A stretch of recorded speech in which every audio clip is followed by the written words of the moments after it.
I believe in full transparency. That means transparency from the Ministry of Education to the school board, to the teachers, to the parents. I am highly against the sexual indoctrination via SOGI. I'm not for leftist ideologies because I am a Christian conservative capitalist. And so with that transparency, I believe in the right to either opt in or opt out of certain subjects or topics. Well, it appears British Columbia has another candidate running for school trustee positions, this time in the Kamloops area, who is against the sexualization of kids in school. And for some reason, that's controversial. Drea Humphrey here with Rebel News, and please, somebody explain to me how being against sexual indoctrination of children in schools has become a hot, controversial topic these days. I suppose with shop teachers strapping on ginormous breasts with protruding nipples being justified under the umbrella of inclusivity, and also children as young as 4 and 5 being sent home with masturbation assignments under the guise of sexual health education. I guess anything goes nowadays. Or does it?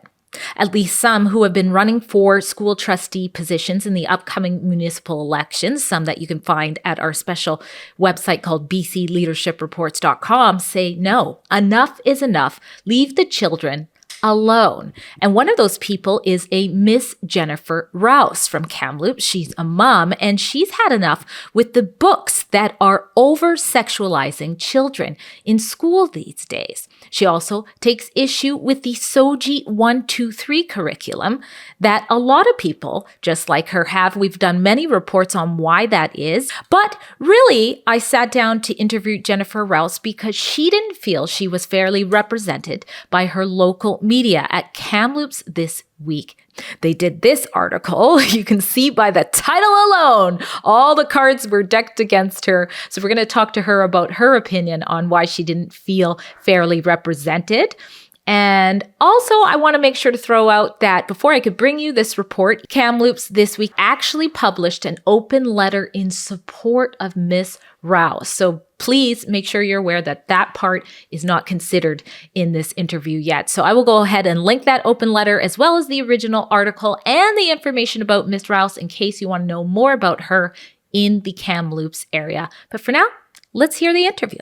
And joining us now is Miss Jennifer Rowse, mom of 2, running for school trustee in the school district 73, which is Kamloops. Thanks so much for being on Rebel News today. Thank you for having me. Now, Jennifer, before we get into the nitty-gritty of that nutty article that was written about you, why don't you start by just telling everybody a little bit about yourself and why you decided to run for school trustee? Okay, well, I believe in full transparency. That means transparency from the Ministry of Education to the school board, to the teachers, to the parents. I am highly against the sexual indoctrination via SOGI. I'm not for leftist ideologies because I am a Christian conservative capitalist. And so with that transparency, I believe in the right to either opt in or opt out of certain subjects or topics. Mm-hmm. So you're the triple C's, Christian, conservative, and you yes. Put capitalist in there. That's sure yes. to offend some people out there. Now, you're certainly not alone. I have a special website that I've been working on, of course, with Rebel News, and it's called bcleadershipreports.com. And so on that, I've been covering as much as I can of, people who are running for city council as well as school trustee who share the same concerns that you're having. I don't want to put words in your mouth, but when you say you're against sexual indoctrination, you mentioned the sexual orientation curriculum, SOGI 123. Can you explain a little bit more for people maybe in your area who don't really know what you mean when you say you're against that? Well, for example, I don't believe that they should be teaching gender theory to grade 1s. I actually have an autistic son who is nonverbal. He can say a few words, but he's not able to form sentences. So I have to get my information from his teachers on what his day has been like. And I can't ask him, so how was your day at school? What did you learn today? And so that inspired me to go to the SOGI website, the SOGI 123 website, to actually look at the curriculum itself. And it's not like a curriculum, it's sprinkled in the current classes that they're already taking. Mm-hmm. So I had good intentions of, choosing to opt out of this. I reached out to the principal and I said, hey, can you let me know if any of these classes are going on, and I will keep my kids home that day. Mm-hmm. That's all fine and dandy, but that doesn't do anybody any good because, like I said, it's sprinkled in to the current classes. It's a very fluid curriculum. There is no set day. And you're right. In the olden days, not that long ago, you could simply say, you know what, I prefer to talk to my kids about these things, so they'll stay home on these days, and it was good to go. Not anymore. The teachers are being sort of trained how to respond or trans-identify kids, even though they're not a psychologist or anything like that. And it can happen as young as kindergarten. So you're certainly not alone. I just want to make sure you know that, because this article, that's what you reached out to me before. I mean, I had reached out to you, and then you showed me this article. Kamloops school trustee candidate wants to ban books and believes Satan created other genders. Wow. Now that is a controversial heading when you are campaigning to be elected. So tell us a little bit about this article. Yeah, I feel like it was kind of a manipulation of words, as I never actually said the word ban. So they're kind of putting words in my mouth, and I guess they had found something that I had shared. I don't even remember how long ago, but I'm sure you can agree that you share things on social media that you either agree or disagree with. I share things, and I was hoping to actually have a conversation with a few people. However, no one cared to have a conversation regarding that. So for them to bring that up, I said nothing with regards to this. I literally just shared something. I didn't create it. I just shared it. And now they're, if I could say, the leftist woke mob is coming for me. Oh, I bet they are. It's interesting here, because if it was your own words, I'm looking at the post, we'll put it on the screen here. It says, God created man and woman, Satan invented all genders, and you shared it. I mean, it is something that you shared, but there needs to be context of why. So perhaps you want to give the context. You kind of did. You said you just wanted to have a discussion. It's not your own words, and the heading says it's what you believe, which is interesting. So I'm going to ask you flat out, do you believe that Satan invented all other genders? I don't. I do agree that God did create two genders, and I don't believe that he makes mistakes. Yeah, and that's representative of a portion of a lot of other Canadians. How are you being perceived, aside from, as you call it, the woke mob coming after you? How are you being perceived as a whole, maybe even before this article came out? I was fine. I was well liked by people. I didn't really have problems. I'm kind of a shy, quiet person. I'm not a politician. I'm a mother. So this has been very eye-opening. Mm-hmm. It's been an interesting experience, to say the least. Now, let's talk about this banning books for a moment. You said you never specifically said banning books. I have an interview coming up with 4 candidates running in the Chilliwack School District who have also basically been accused of wanting books banned. It sounds like burning books and kind of trying to erase history, or as China does it with the Bible, just rewriting the Bible and then allowing it in the schools. So what did you mean? What exactly was it you were saying about books in school that you were taking issue with?